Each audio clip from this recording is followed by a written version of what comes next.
Então, eu sou uma brasileira contra a vontade, mas agora com muita vontade, no final. Minha história com o Brasil é a seguinte: primeiro, uma total indiferença. Eu me lembro quando eu era criança, ainda pequena, né? Naquela idade que a gente admira os irmãos maiores, o meu pai sempre citava o livro do Stefan Zweig, né? Brasil, País do Futuro, né? E nos dizia que nós teríamos de aprender português, não francês e inglês e coisas do gênero. E claro, como todos os filhos, nós considerávamos que isso era lorota de pai velho, que não valia absolutamente nada. E, como todos os outros, estudávamos inglês e francês. Então, toda a minha formação foi muito voltada, influenciada pela minha mãe, que tinha muito talento de crítica de arte, que também colecionava muito arte moderna. Toda a minha formação foi muito voltada para a Europa. E jamais eu pensei, nem sequer pensei no Brasil, né? O Brasil para mim era um país assim, lá longe, como a África, algo que estava completamente fora do meu horizonte. Até eu, assim, estar quase no final dos meus estudos, né? Eu estudei primeiro na Áustria, em Salzburg e em Viena.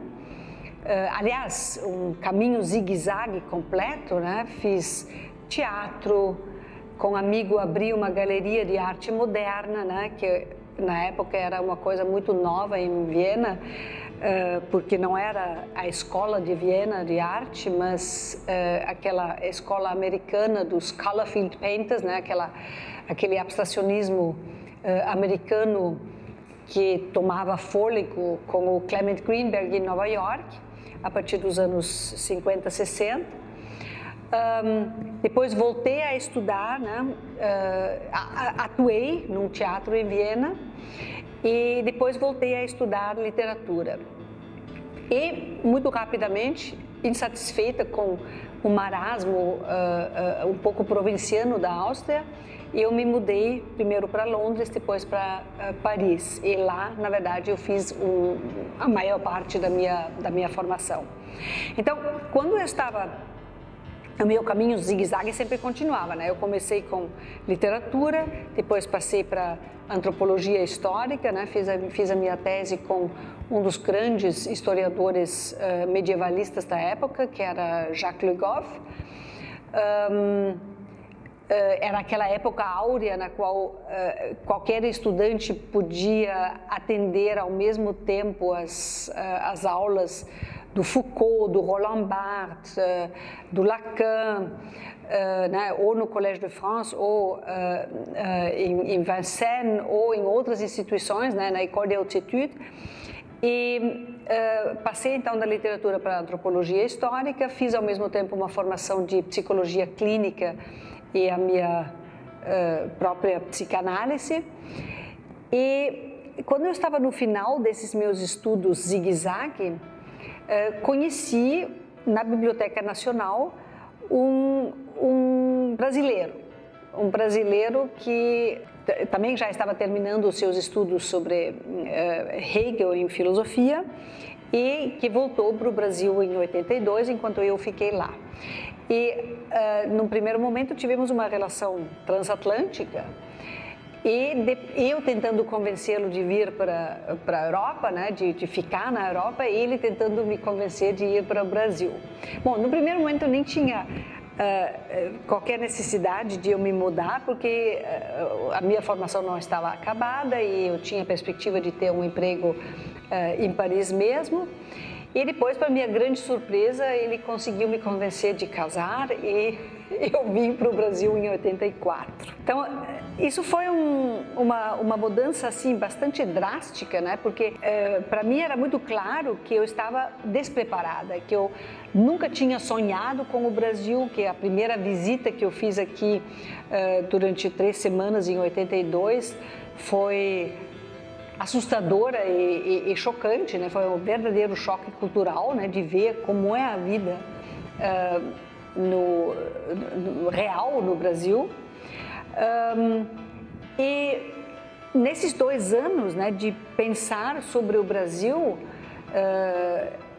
eu me dei conta que eu tinha que desenvolver uma espécie de paixão própria, né, de um móvel interno, né, para eu conseguir me adaptar, né, porque é muito difícil para pessoas que têm um espírito assim muito europeu de se adaptar aqui no Brasil. Então a minha primeira sorte foi que, ao contrário do que se fazia na época, né, se lia muito os argentinos, os autores argentinos, Borges. Depois o meu ex-marido queria que eu lesse Rayuela, né, o Jogo da Amarelinha, né, e eu me lembro de ter lido assim uma série de páginas de Rayuela, e depois eu não me entediava esse livro, eu não gostava muito, e coloquei de volta na estante. E aí, no colocar de volta na estante, eu vi um livro que me parecia interessante, porque tinha uma capa muito bonita, era Grande Sertão Veredas, de Guimarães Rosa. Eu nunca tinha ouvido falar de Guimarães Rosa, não conhecia ninguém que tivesse ouvido falar, e comecei a ler, comecei a folhear esse livro, e gostei do ritmo. Eu não falava português, né? Não tinha escutado meu pai nos recomendando a estudar português. E comecei a ler, né? E como eu falava francês, italiano e espanhol, não era muito difícil de ler o português. Então, lá pela página 40, 50, eu estava familiarizado, né, com essa nova língua latina, ao ponto de começar realmente a entender.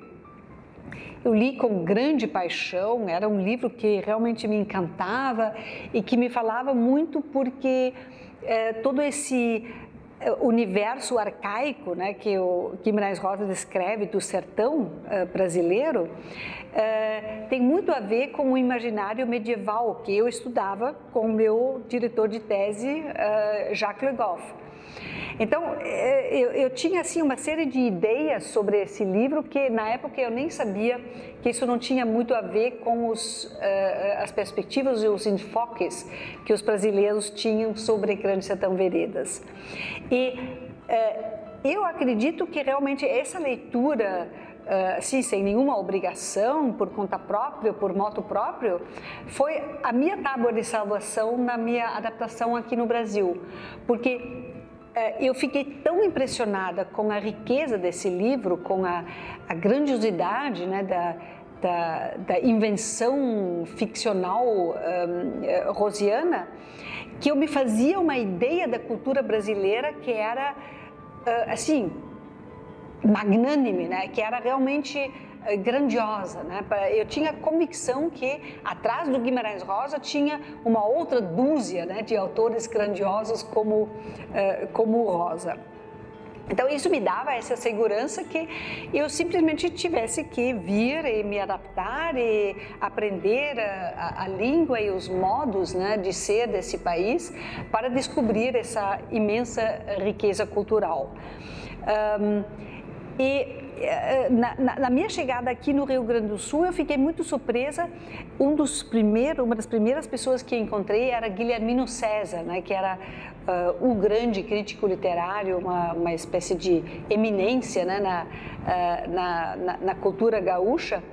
E ele me perguntou quem eu era, de onde eu vinha, e quando eu disse que eu era austríaca, que eu tinha estudado em Paris, ele me olhou, sacudiu a cabeça e disse: mas, nossa, você vem de uma cultura tão rica e vem para um país tão pobre.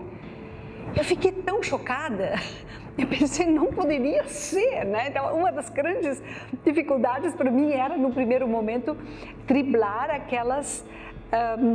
aquela autoimagem negativa, né, que os gaúchos costumam, né, jogar para os recém-chegados aqui. Então, eu acho que foi assim um pouco por birra e por teimosia, né, que eu mobilizei todo o meu imaginário, todas as minhas fantasias, todas as minhas ilusões mais idealizadas, né, para poder parar essa destilação, né, de imagens negativas do Brasil. E em pouco tempo, então, eu aprendi português muito facilmente, me adaptei muito rapidamente, ao ponto que depois de 2 ou 3 anos, né, os amigos brasileiros do casal, né, diziam que o meu ex-marido era um desadaptado e eu era uma mulata brasileira.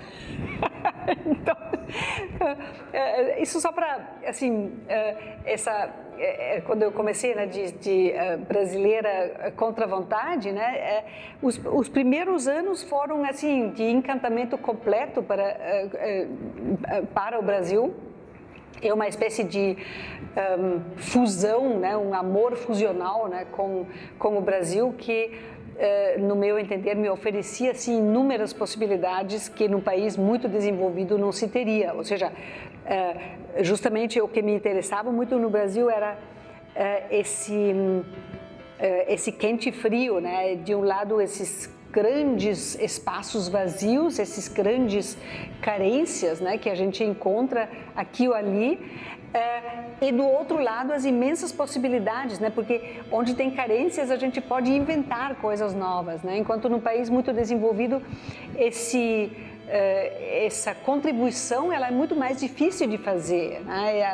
Ela é muito mais convencional, né? Ela já tem uma espécie de roteiro, né, pré-fabricado, né, de regras, de normas, de ideias às quais todo mundo adere.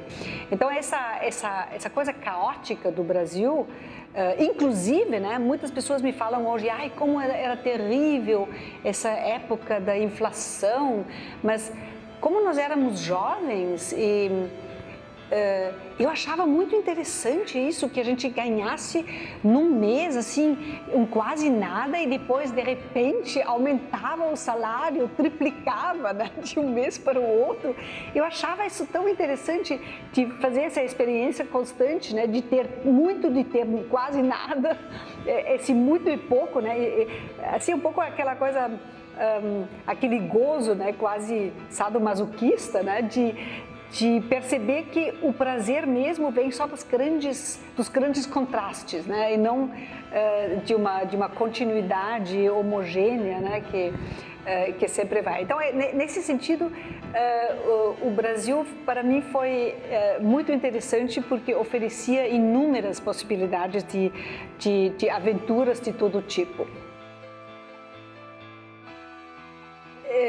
Agora, eu queria falar um pouco do desafio intelectual que foi a minha vinda para o Brasil. Num primeiro momento eu fiquei assim um pouco desacorçoada, não sabendo muito direito o que fazer, né? Porque a minha carreira europeia ela se encaminhava para algo assim meio esquisito, como eu descobri aqui no Brasil. Então eu escrevi esse livro sobre literatura medieval, né? Até textos bastante conhecidos, mas que poucas pessoas aqui no Brasil sequer ouviram falar. Então, sobre Tristão e Isolda, né, tem um fragmento em prosa do Bérulle, né, que se chama, né, que é aquela história que depois o Wagner transforma na sua ópera, né, Tristão e Isolda.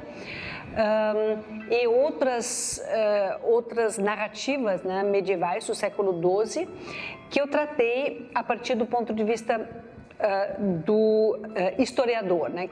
Quais são os elementos que o historiador pode tirar desses textos literários para compreender melhor uma certa época, a mentalidade, o imaginário e uma série de indicações sociopolíticas, né? Então era uma coisa muito especializada, muito voltada para uma interface, né, entre literatura, sociologia e antropologia. E eu senti que no Brasil não tinha, na universidade, muita possibilidade de aproveitar esse tipo de pesquisa, né, que era muito voltada para manuscritos que só existiam na época em grandes bibliotecas europeias, né? Nós não tínhamos ainda a internet, né? Hoje a gente já pode olhar os manuscritos fotografados, né? E aumentar, né? E tudo isso era ainda fora do alcance na época. Então eu decidi que eu tivesse que mudar completamente a minha visão, o meu projeto. Né? Larguei por completo o lado das minhas pesquisas medievais e no primeiro momento me voltei para aquilo que era mais ao alcance, né? Também para lecionar, porque eu imediatamente ganhei um posto na URGS. Então eu escrevi um livro sobre estética, literatura e filosofia. A tese foi publicada já em 84 pela então editora Brasiliense. E depois escrevi esse livro, A Linguagem Liberada, que era um livro sobre o idealismo alemão, no qual eu fiz um primeiro capítulo sobre Guimarães Rosa e sobre um outro autor, poeta, o Friedrich Hölderlin, né, um poeta do século XVIII. Então, esse livro é um livro que até hoje eu gosto muito, que eu tive a sorte, né, de publicar na editora Perspectiva, que é uma editora que eu respeito muito, do Jacob Ginsburg. Que foi um pouco uma transição, né, que me deu tempo de refletir, mas o que eu vou fazer agora, né? Porque eu tinha que aprender literatura brasileira, eu tinha que aprender melhor o português, eu tinha que ver quais eram as necessidades, as orientações da universidade brasileira. Então, entre 84, digamos, e 88, né, foram essas as minhas ocupações, além de, evidentemente, engravidar, ter meu primeiro filho, a Milena, construir uma casa e todas essas outras praticalidades da vida. Mas a minha carreira realmente brasileira, na verdade, começou depois. Aí eu decidi, se eu realmente quisesse me adaptar aqui no Brasil, eu teria que escrever um livro sobre essa minha primeira paixão sobre Guimarães Rosa. Né? Então, eu sentei para estudar em profundidade Grande Sertão Veredas. Eu queria escrever um livro que correspondesse ao impacto que esse livro tinha sobre mim, né? Nesse meio tempo eu tomei conhecimento do cunho muito sociológico, né? da crítica literária brasileira e percebi como a minha sensibilidade literária era... Claro que eu conhecia bem sociologia da literatura, o que se fazia em Paris, né? Não era, mas eu achava que isso era uma coisa que já estava feita, né? Pronta. Inclusive conhecia os livros da Valnices Nogueira Galvão, dos grandes críticos brasileiros, Cândido, etc. Então, eu queria dar conta de uma outra visão, né, de uma visão de uma estrangeira incauta que caísse em Grande Sertão Veredas como uma outra bagagem cultural. E aí, então, me debrucei sobre esses resíduos do imaginário medieval, né, pseudo-feudal, que sobreviveu durante muito tempo no sertão, né? Até a literatura de cordel está ainda cheia desses resíduos, né, de grandes heróis épicos com feições medievais. Como eu conhecia muito, né, do imaginário e do folclore medieval, evidentemente eu descobri inúmeras coisas que os brasileiros nunca tinham prestado atenção, assim, conexões míticas. Então, Guimarães Rosa, ele mistura, né, as figuras míticas e os motivos míticos brasileiros com os motivos míticos indo-europeus, gregos e romanos, né? E essas eram coisas que eu conhecia muito bem, né? Eu tinha lido muito os grandes antropólogos do Mésil, né? Que fez todo esse apanhado do imaginário tripartite que prevalece no espaço indo-europeu, e aproveitei então esses meus conhecimentos para mostrar como é que funcionava a estruturação desse romance, né? Escrevi esse primeiro livro que eu chamei de Os Descaminhos do Demo, né? Brincando um pouco com as aliterações e com o imaginário, né? E as sonoridades que o Guimarães Rosa usa. E para minha grande surpresa, as primeiras respostas a esse livro, ou digamos melhor, não a esse livro, a esse título, foram assim as mais entusiásticas. Assim que o livro foi lançado, eu recebi inúmeras ligações de jornalistas que me convidavam para entrevistas, o que terminava sempre de modo hilário, porque eles achavam que era um livro esotérico, né, sobre o demo, sobre satanismo, sobre alguma coisa né, de ciências ocultas, né, e ficaram muito, muito tristes quando eu comecei a falar da grande cultura brasileira, do Guimarães Rosa, etc., né? Então, foi um desencontro total. E, na verdade, tinha só uma resenha, né, que foi muito determinante na época, que foi o Luiz Costa Lima, que fez um apanhado, né, que na época eu nem conhecia, nem sabia quem era o Luiz Costa Lima. E ele escreveu, então, que meu enfoque seria uma espécie de contrapeso, né, da mesma importância da abordagem do Antônio Cândido e da escola paulista, então, da sociologia da literatura.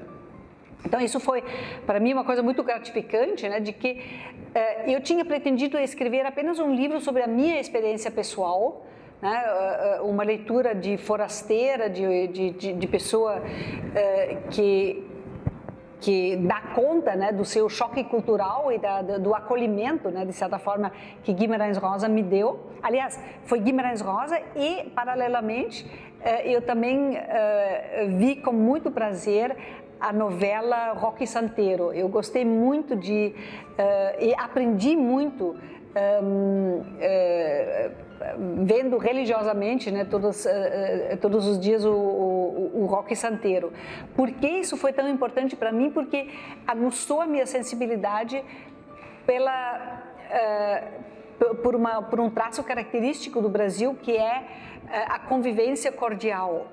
E foi um pouco olhando o Roque Santeiro que eu me dei conta daquilo que o Gilberto Freire chama o fundo oriental, né, da cultura brasileira, e que me deu a ideia de que o Brasil não era tão diferente da minha terra, né, da Áustria, que também é um país voltado um pouco mais para os Balcãs, né, para o Oriente, do que para a Europa propriamente dito, e que tem alguns traços muito semelhantes em termos de convivência cordial, que evita a explicitação dos grandes conflitos, que evita a solução franca, né, dos grandes conflitos, que trabalha muito com o não dito, com o fingimento, com a ocultação dos problemas, né? Então, uma série de problemas que nós estamos vendo no Brasil, não somente no passado, né? Isso não é somente um fenômeno histórico